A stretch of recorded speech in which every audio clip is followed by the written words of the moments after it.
Anyong ganap!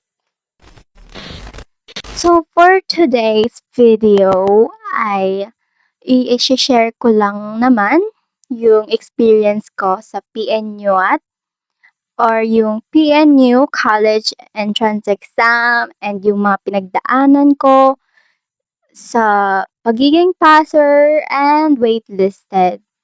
So, share ko dito lahat ng troubles even though hindi ko siya pinursue kasi I'm still nag-iisip pa rin ako kung ipe-pursue ko siya, ewan ko kasi nakapasa nga ako sa PUP, so nagre-risk lang din for a possible good program. So, yes, I'll be presenting some of the videos. Actually, hindi ko talaga na-videohan yung nung nag-entrance exam kasi sobrang busy talaga na-pressure ako dun. Kasi ang dami daw na pinapasagutan Ayun nga. So, bago ko pa masabi lahat, let's go! Sasabihin ko lahat kung ano yung mga step by step na ginawa or napagdaanan ko sa PNU. Let's go! Ano nga ba ang nangyari? Namatay na ba ako? Charot. Okay, so ang nangyari lang naman is, syempre, first of all, need natin ng entrance exam.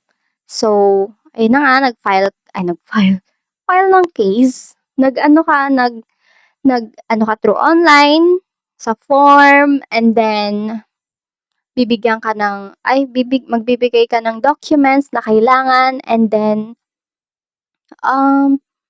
after mo mabigay yung documents through walk-in doon sa PNU or through online, mabibigyan ka na ng schedule, and yung experience ko doon is onti lang talaga yung natira doon kasi panghapon ako noon. Tapos batch 3 na yon. So, ayun. Biglang hindi na ako nakapag-video. Hindi ko talaga naisipang mag-video doon kasi sabi ko, magre-review kaya ako ng masinsinan kasi marami daw yung sinagutan, 2 test. Oh my God, like na-pressure na ako. Tapos oh my God, may memorable experience pa ako dun sa PNU kasi nung pagpasok pa lang akala ko okay na yung suot ko kasi medyo manipis kasi yung suot ko. Pero naka long sleeve naman siya.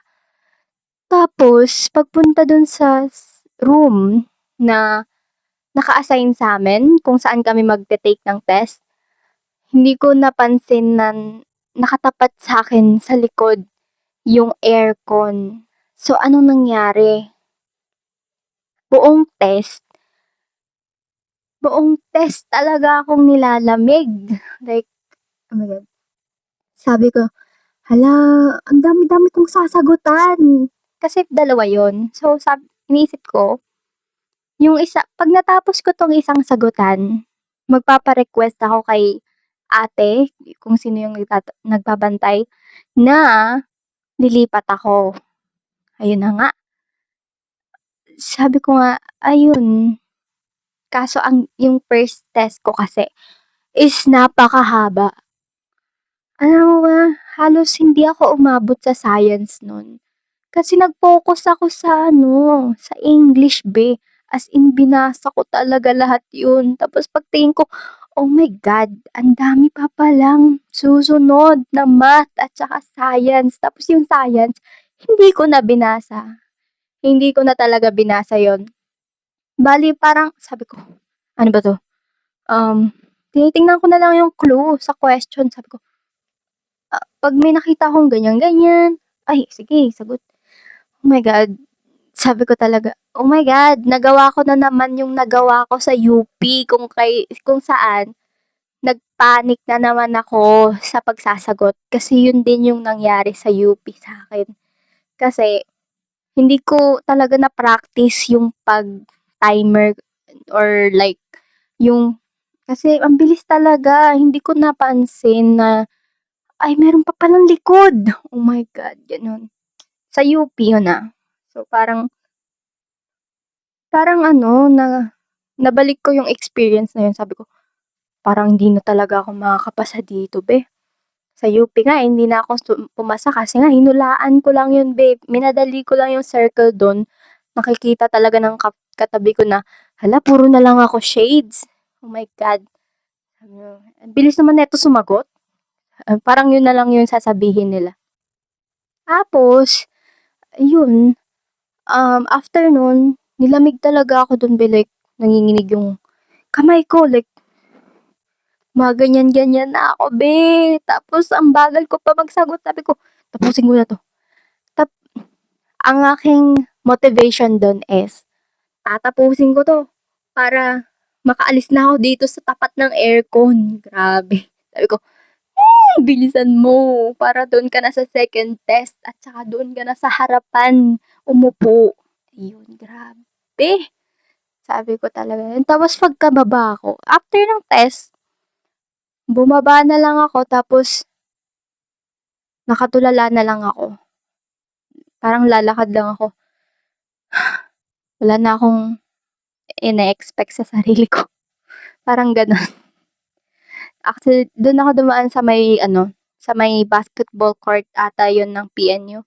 Doon sa may gilid. Kasi yun naman talaga yung exit. Pwede rin naman umexit doon sa kabila.